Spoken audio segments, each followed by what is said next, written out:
من كتاب كيف تؤثر على الآخرين وتكتسب الأصدقاء للكاتب ديل كارنيجي.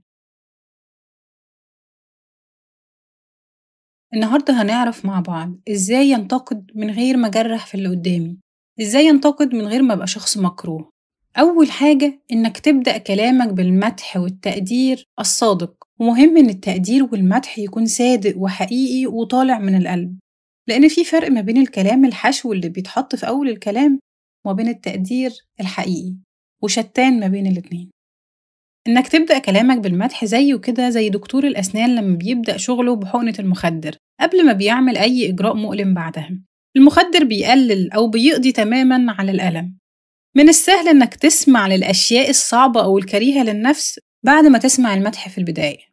بس خد بالك، في كلمة لازم تاخد بالك منها، وهي كلمة لكن. فأنت ممكن تبدأ كلامك فعلاً بمدح صادق وتقدير حقيقي أنت شايفه وملاحظه من الطرف الآخر، وبعد ما خلصت المدح بتاعك كملت كلامك بكلمة لكن، زي مثلا يا فلان أنت إنسان ذكي وشاطر وإحنا محظوظين بوجودك معانا، لكن، وكملت كلامك. هنا كان اللي بيسمعك بدأ يحس بالتشجيع فعلا لغاية ما سمع كلمة لكن، وبدأ يشك بعدها في مصداقية الكلام اللي قبله، وبقى المدح اللي في الأول ده كأنه مقدمة للكلام. علشان كده محتاجين نبدل الكلمة دي بوا. يا فلان انت حد ذكي وشاطر واحنا فخورين بيك فعلا علشان كذا وكذا وكذا، وتقدر تعمل أكتر لو وفرت وقت أطول، وتكمل كلامك. كده الشخص اللي قدامك هيقبل المدح وهيصدقه.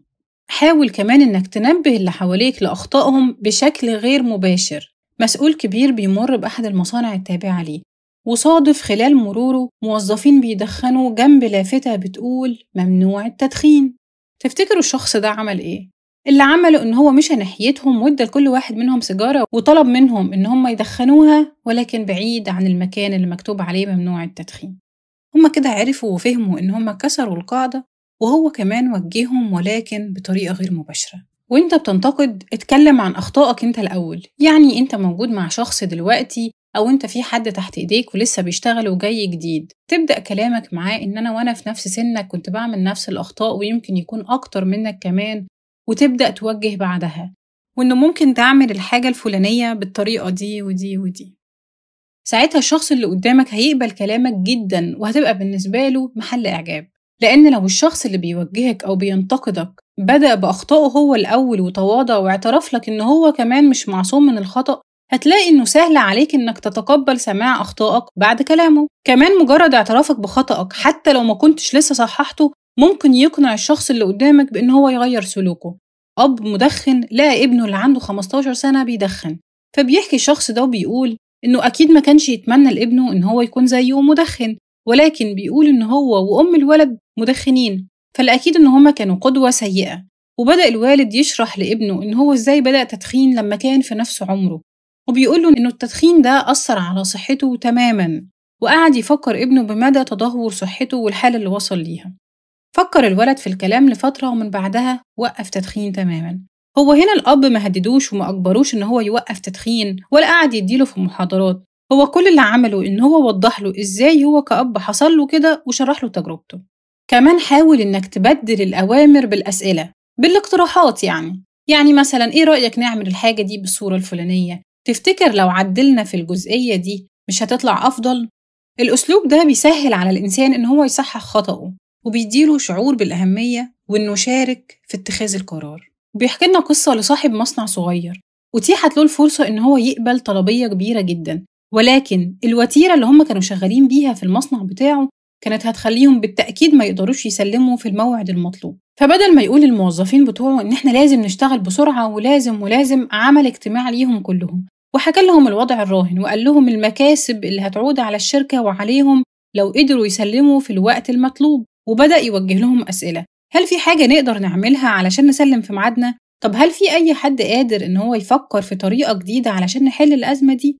وبدأ بطرح سيل من الأسئلة، وفعلا لقى اقتراحات من الموظفين ولقى عندهم أفكار كتيرة، وأصروا إن هو يقبل الصفقة دي، وفعلا تم قبول الصفقة وتسليم المطلوب في الموعد المحدد. للأسف إن إحنا بنقسو على مشاعر اللي حوالينا وبنتصيد أخطائه من غير ما نفكر في كبرياء الشخص اللي إحنا بنوجه له النقد ده. موظفة جديدة كان مطلوب منها تجربة تسويق لمنتج جديد، ولما نتائج الشغل بتاعتها ظهرت اتصدمت، لأن هي كانت عملت خطأ كبير وكان لازم تعيد التجربة مرة تانية، ولكن ما كانش متاح قدامها أي وقت تعيد شغلها، لأنه كان مطلوب منها تقدم تقرير عن المشروع بتاعها في أقرب وقت. ولما اتطلب منها تقدم التقرير بتاعها كانت بتحاول تتماسك وما تنهارش، وفعلا عملت تقرير وكتبت فيه إنه في خطأ حصل، وبسبب الخطأ ده هي هتعيد شغلها مرة تانية قبل الاجتماع اللي جاي. وبتحكي البنت وبتقول: أنا قعدت منتظرة من مديري إن هو هينفجر من الغضب، لكن اللي حصل إن هو شكرها على شغلها وقال لها إنه مش حاجة غريبة إنه حد يغلط في مشروع جديد، وإنه واثق إن الدراسة المعادة هتبقى دقيقة ومفيدة للشركة، وأكد لها قدام كل زمايلها إنه واثق فيها. المغزى إيه من القصة دي؟ إنك لما تبقى عارف إن الشخص اللي قدامك مخطئ تماماً وهو مدرك ده كويس، خلي الشخص اللي قدامك يحفظ ماء وجهه، ما تزيدهاش عليه، وسيبه وعينه إن هو يحاول يصحح من خطأه بدل الكلام اللي هيضر أكتر ما يفيد.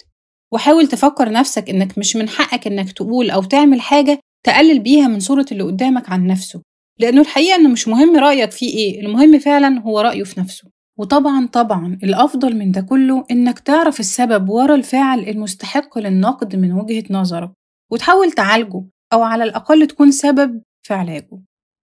وبس كده، أعاننا الله وإياكم.